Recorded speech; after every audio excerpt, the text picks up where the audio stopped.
Assalamualaikum warahmatullahi wabarakatuh. Hari ini saya akan membentangkan topik tokoh tempatan menentang British di negara kita. Tokoh tempatan yang saya pilih ialah pahlawan Syarif Mazahur. Syarif Mazahur ataupun nama penuhnya Syed Mashhur bin Muhammad Al-Shahab, seorang pahlawan Melayu yang terkenal yang berketurunan Hadram di Sarikei, Sarawak, Kuching, Malaysia pada masa era Raja Bruk di negara tersebut. Beliau merupakan seorang pemimpin yang disegani oleh masyarakat Iban dan Malanau. Beliau telah dilantik oleh Sultan Brunei sebagai Gubernur Sarikei di Sungai Rajang. Syarif Mazahur membesar sebagai seorang yang berpegang teguh pada agama. Beliau dikenali sebagai guru ngaji yang mendalam ilmu agamanya, warok, tawaduk, sehinggakan masyarakat setempat mengagumi beliau. Setelah mencapai usia matang, beliau diberi kepercayaan oleh abahnya untuk melakukan perjalanan sekaligus menjalankan dakwah di sekitar Idan. Kerana ketokohan beliau sebagai pemimpin masyarakat, kerajaan Brunei di bawah pemerintahan Sultan Abdul Muhyin telah memberi kepercayaan untuknya menjadi Wakil Sultan di daerah Sarikei, kawasan Sungai Rajang pada tahun 1849. Syarif Mazahur terkesan dengan perjuangan Syarif Sahab, Syarif Mullah, Syarif Jaafar dan beberapa syarif yang lain yang berlaku lebih awal, serta kemarahan atas kebiadaban penjajah Bruk menceroboh kedaulatan wilayah yang ditadbirnya menjadi titik tolak kemarahan perjuangan beliau. Antara faktor penentangan Syarif Mazahur menentang James Brooke ialah James Brooke yang meluaskan kuasa ke atas wilayah Sarikei dan mengambil alih kuasa pentadbiran. Pada tahun 1853, James Brooke mengambil alih kawasan Sungai Rajang sebagai kawasan kekuasaannya dan membina sebuah kubu di Kanawi.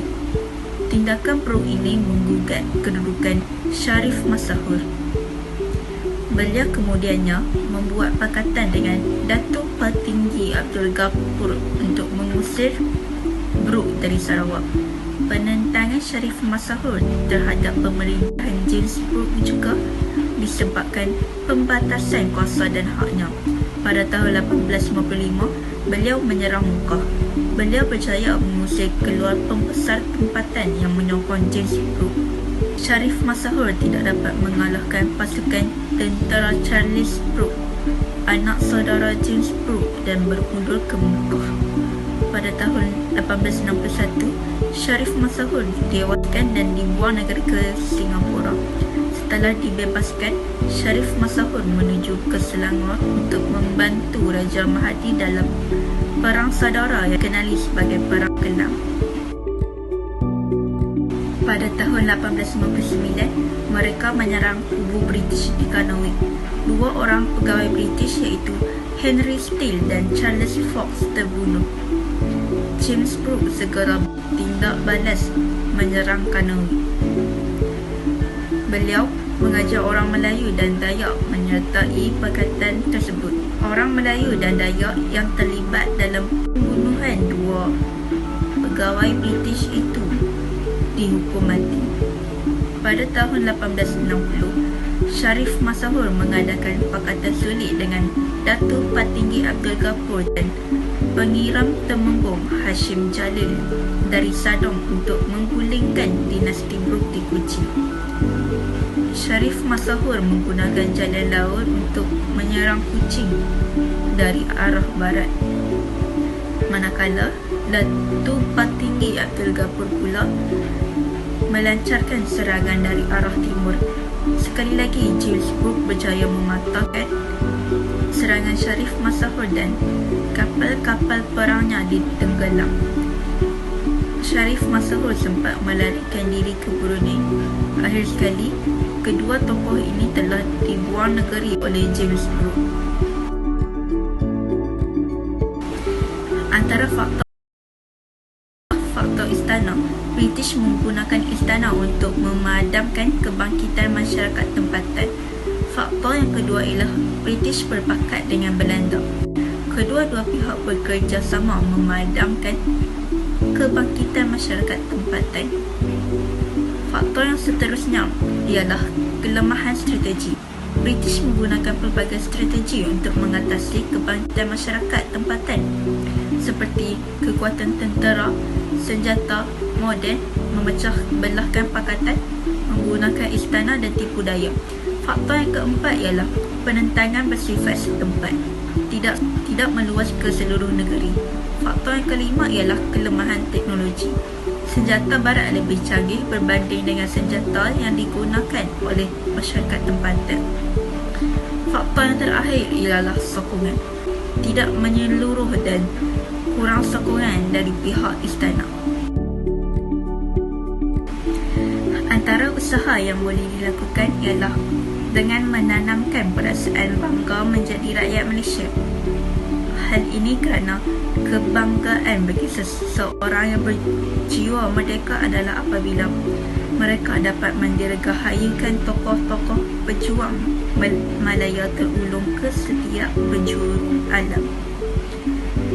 Selain itu, menyuntik perasaan sayang dan menghargai perjuangan tokoh-tokoh tempatan dalam jiwa.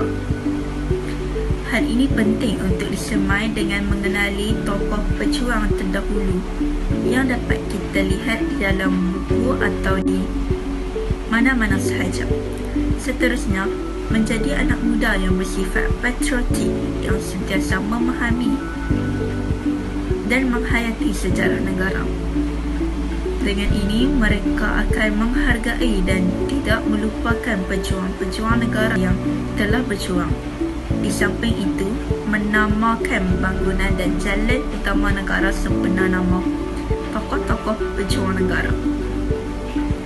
Dengan ini, dapat membuktikan bahawa negara menerima kasih kepada rasa dan bakti mereka dalam membebaskan negara daripada penjajah.